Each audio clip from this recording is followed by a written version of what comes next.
Any problem can be solved. Any obstacle can be overcome.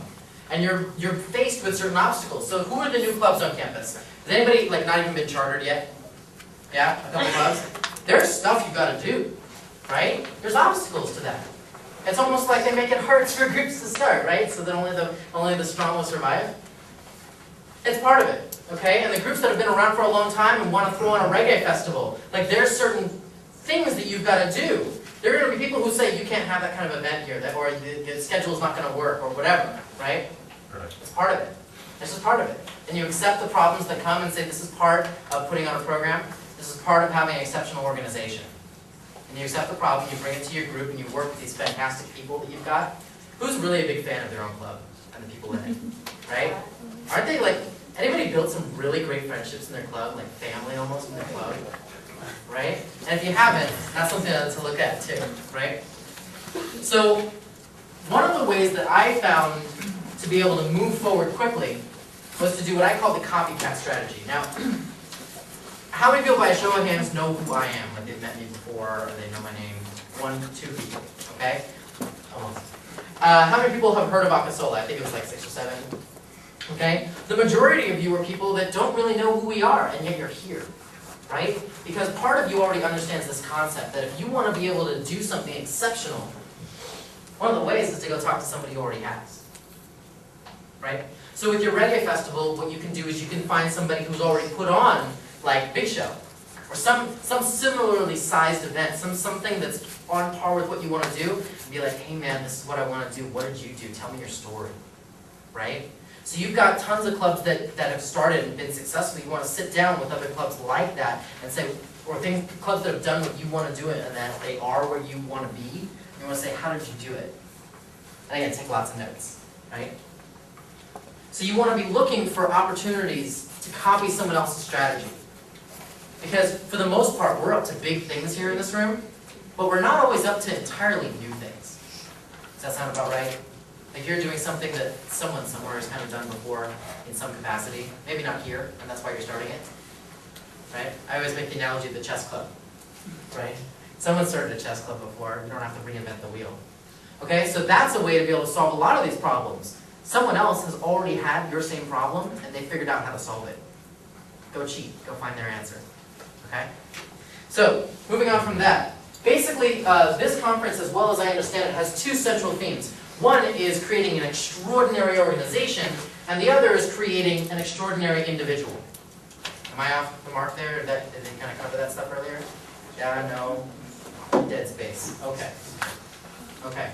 So I'm going to deal with both halves of it, as far as starting an incredible organization and having an incredible leadership experience for yourself. Okay? Now coming back to this green form, again, I'm going to race through some of these ideas.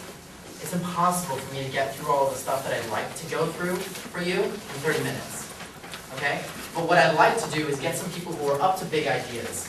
The people who are going to put on the biggest reggae festival ever. People who are going to have 2,000 people at their anime club meetings, right? Like, people who are up to really big things. We're gonna chat together and make those things happen. So with an extraordinary organization, one of the things that you need to build is cohesion over time. Right? We talked about long life. A lot of you are here. How many are here because you want your organization to live for a really long time? Right? How do you do that? How do you do that? You lay a really strong groundwork, no matter if you're a new club or you've already been around for 5 years or 10 years.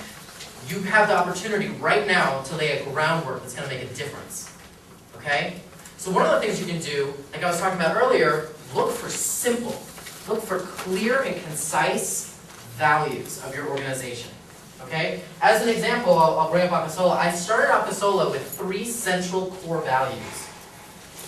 Those were fun, music, and leadership. Simple ideas, they couldn't be convoluted, and they can be put on a sticker or a t-shirt. Right? I don't have them today, but we made stickers that say fun, music, and leadership. Okay? A central idea of our organization. And there's 2 people in the group right now, and both of them could tell you, if I ask them, what are the 3 pillars of Acasola? Fun, music, and leadership. It just rolls off their tongue. Okay? Does anybody, like, just as soon as I start talking about this, either you already have something like that, or you can think of something like that for your organization? Ours is fun, friendship, and faith. fun, friendship, and faith, right? Anybody else got, it's almost like a slogan, right? Some other like core values, like what this group is all about, what we do, why we do it, priorities of your organization. Anybody else have something coming to mind? Strength, empowerment, and leadership. Strength, empowerment, and leadership. Very good. Now something I did is I actually said that these are in a particular order.